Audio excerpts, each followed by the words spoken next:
ये खबर SGT university द्वारा प्रस्तुत की गई है।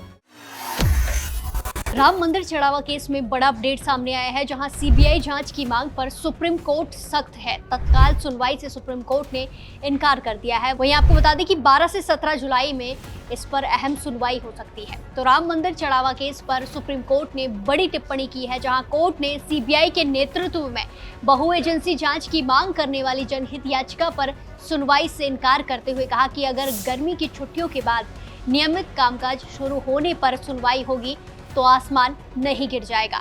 दरअसल सुप्रीम कोर्ट में इस मामले को लेकर बड़ी सुनवाई की मांग की गई थी, लेकिन कोर्ट ने फिलहाल तत्काल सुनवाई से इनकार कर दिया है। तुरंत सुनवाई से कोर्ट ने इनकार किया है। आखिर पूरा मामला क्या है, कोर्ट ने क्या कुछ कहा, ट्रस्ट का क्या पक्ष है और अब आगे क्या होगा, चलिए आपको बताते हैं।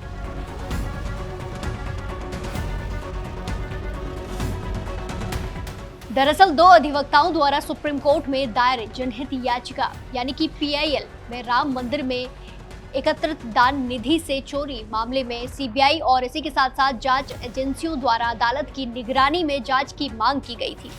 याचिका में मांग की गई कि पूरे मामले की जांच सीबीआई की अगुवाई में कई एजेंसियों की संयुक्त टीम से कराई जाए और जांच सुप्रीम कोर्ट की निगरानी में हो।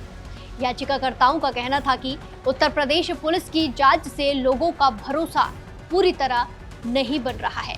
उनका आरोप है कि मामले से जुड़े अहम सबूतों को सुरक्षित रखने में भी लापरवाही हो सकती है, इसीलिए निष्पक्ष और पारदर्शी जांच के लिए सीबीआई से जांच कराना जरूरी है।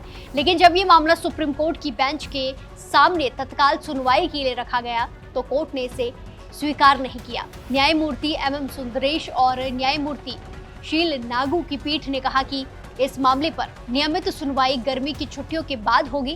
कोर्ट ने साफ शब्दों में कहा कि अगर कुछ दिन बाद सुनवाई होगी तो आसमान नहीं टूट पड़ेगा।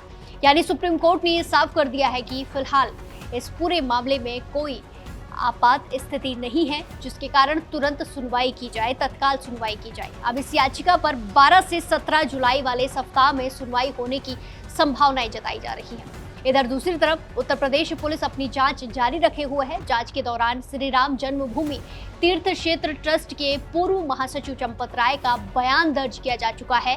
वहीं जरूरत पड़ने पर ट्रस्टी अनिल मिश्रा समेत अन्य वरिष्ठ पदाधिकारियों से भी पूछताछ की जा सकती है। वहीं इस पूरे विवाद के बीच श्री राम जन्मभूमि तीर्थ क्षेत्र ट्रस्ट ने भी अपना आधिकारिक पक्ष सामने रखा है। ट्रस्ट ने कहा कि वो इन आरोपों से बेहद दुखी और आहत है, लेकिन निष्पक्ष जांच में पूरा सहयोग करेंगे।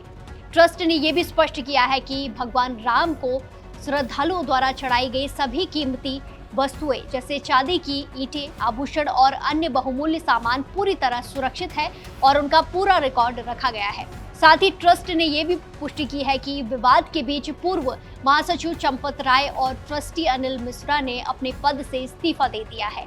हालांकि ट्रस्ट का कहना है कि इससे जांच प्रक्रिया प्रभावित नहीं होगी और सच्चाई सामने आने दी जाएगी। आपको बता दें कि राम मंदिर में आने वाले चढ़ावे की राशि और इसी के साथ साथ कीमती वस्तुओं का प्रबंधन हमेशा से बेहद संवेदनशील विषय रहा है। करोड़ों श्रद्धालु देश विदेश से यहाँ दान देते हैं। ऐसे में यदि चढ़ावे में गड़बड़ी या चोरी जैसे आरोप सामने आते हैं तो स्वाभाविक रूप से लोगों की चिंता बढ़ जाती है। यही वजह है कि इस पूरे मामले पर देश भर की नजरें टिकी हुई हैं। अब सबसे बड़ा सवाल यहाँ पर यही है, क्या इस मामले की जांच भविष्य में सीबीआई को सौंपी जाएगी? इसका जवाब फिलहाल सुप्रीम कोर्ट की अगली सुनवाई के बाद ही सामने आ पाएगा। दूसरा सवाल यह है कि क्या उत्तर प्रदेश पुलिस की मौजूदा जांच पर्याप्त मानी जाएगी या फिर अदालत कोर्ट किसी स्वतंत्र एजेंसी से जांच कराने का आदेश दे सकती है? इस पर भी सबकी नजरें टिकी हुई हैं। इस फैसले पर भी फिलहाल सुप्रीम कोर्ट ने केवल तत्काल सुनवाई से तुरंत सुनवाई से इनकार किया है। इसका मतलब ये बिल्कुल भी नहीं है कि याचिका खारिज कर दी गई है। कोर्ट इस मामले पर नियमित सुनवाई करेगा और उसके बाद ही आगे का फैसला सामने आएगा। यानी आने वाले दिनों में ये मामला कानूनी, प्रशासनिक और इसी के साथ साथ धार्मिक तीनों स्तर पर काफी ज्यादा अहम बनने जा रहा है। तो फिलहाल सबसे बड़ी बात यही है कि सुप्रीम कोर्ट ने तत्काल सुनवाई से इनकार करते हुए कहा कि नियमित प्रक्रिया के तहत जुलाई में इस मामले पर सुनवाई होगी। वहीं उत्तर प्रदेश पुलिस अपनी जांच जारी रखे हुए है और ट्रस्ट ने भी निष्पक्ष जांच में सहयोग का भरोसा दे दिया है। फिलहाल के लिए इतना ही। बाकी देश और दुनिया की तमाम अपडेट्स के लिए जुड़े रहिए दैनिक जागरण के साथ। नमस्कार।